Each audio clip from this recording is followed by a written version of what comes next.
Tahimik ang umaga sa lumang apartment building na tinutuluyan ni Marco, isang single dad na araw-araw lumalaban para sa anak niyang si Lila.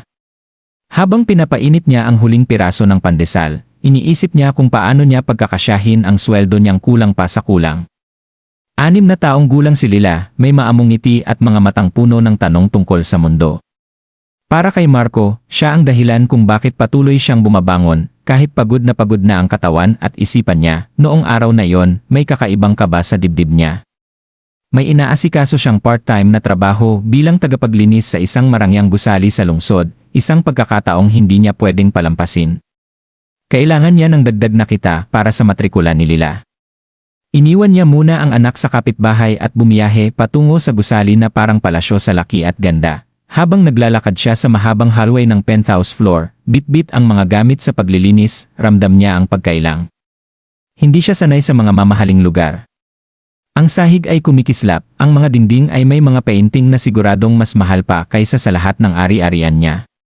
May isang pintuang bahagyang nakabukas, at dahil inutusan siyang linisin ang buong palapag, dahan-dahan siyang lumapit, hindi niya sinasadya. Isang hakbang pa, at napatingin siya sa loob ng silid. Doon niya nakita ang isang babae, matangkad, elegante, at halatang sanay sa marangyang buhay, na nag-aayos ng damit sa harap ng malaking salamin. Sandaling natigilan si Marco. Agad siyang tumalikod, nanginginig ang kamay, at halos mabitawan ang hawak na mop. Pasensya na po, mabilis niyang nasabi, puno ng hiya at takot. Ngunit sa halip na sigawan siya o pagalitan, narinig niya ang mahinahong tinig ng babae. Sandali, huwag kang umalis. Dahan-dahan siyang humarap. Ang babae ay nakasuot na ng maayos, ngunit ang tingin nito ay hindi galit, bagkus ay may pagtataka. Mukhang hindi mo sinasadya, sabi nito. Ano ang pangalan mo?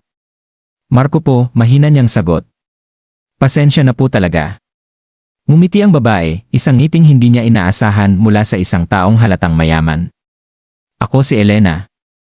Huwag ka nang mag-alala. Marami nang mas nakakahiya kaysa diyan ang nangyari sa buhay ko. Hindi alam ni Marco kung paano tutugon. Sanay siya na maliitin o baliwalain ng mga taong mas nakakataas sa kanya. Ngunit si Elena ay iba. May kakaibang lungkot sa mga mata nito, na tila ba may tinatagong kwento sa likod ng yaman at ganda. Habang ipinagpapatuloy niya ang paglilinis, napansin niyang hindi umaalis si Elena. Naupo ito sa sofa, tahimik na pinapanood siya. Maya-maya nagsalita ito. May anak ka ba? Nagulat si Marco. Opo. Isang babae. 6 na taong gulang. Napangiti si Elena, ngunit may kirot ang ngiti.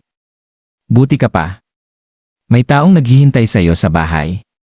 Hindi sinadya ni Marco, pero naramdaman niyang may bigat ang mga salitang iyon. Mahirap po, pero siya po ang lakas ko. Tumango si Elena. Alam mo, milyonarya nga ako, pero mag-isa. Walang pamilya. Walang taong tatawag sa akin kapag gabi. Sa unang pagkakataon, nakita ni Marco ang tao sa likod ng titulo. Hindi lang siya isang babaeng may pera, isa rin siyang taong naghahanap ng koneksyon. Nagpatuloy ang kanilang pag-uusap, simple ngunit totoo. Ikinuwento ni Marco ang hirap ng pagiging single dad, ang mga gabing halos hindi siya makatulog sa pag-aalala. Ikinuwento naman ni Elena ang pag-akyat niya sa tuktok ng negosyo, kapalit ng mga relasyong unti-unting nawala, may sandaling natahimik silang dalawa. Sa katahimikang iyon, may nabuo, hindi romantiko agad, kundi pag-unawa. Isang pagkilala na pareho silang may kulang sa buhay, kahit magkaiba ang mundo nila. Bago umalis si Marco, tinawag siya ni Elena. Marco, kung hindi ka magmamadali, gusto kitang imbitahan sa kape minsan. Hindi bilang amo mo. Bilang kaibigan. Hindi makapaniwala si Marco, ngunit tumango siya. Opo, salamat po. Lumipas ang mga araw at nagkita sila ulit. Sa simpleng kape, sa mga tahimik na pag-uusap, unti-unting nagbago ang buhay ni Marco. Tinulungan siya ni Elena, hindi lang sa pera, kundi sa oportunidad. Inirekomenda siya sa isang mas maayos na trabaho, tinulungan siyang makapag-aral muli. Ngunit higit sa lahat, tinulungan niya itong maniwala sa sarili niya. Isang gabi, habang pauwi si Marco kasama si Lila, napansin ng bata ang ngiti sa mukha ng ama. Papa, masaya ka? Tumango si Marco. Anak. Minsan, kahit sa mga hindi sinasadyang sandali, pwedeng magbago ang buong buhay. At sa isang gusaling minsang kinatakutan niya, natutunan ni Marco na ang tunay na kayamanan ay hindi lang nasusukat sa pera, kundi sa mga taong handang makakita ng halaga mo, kahit sa pinaka hindi inaasahang pagkakataon.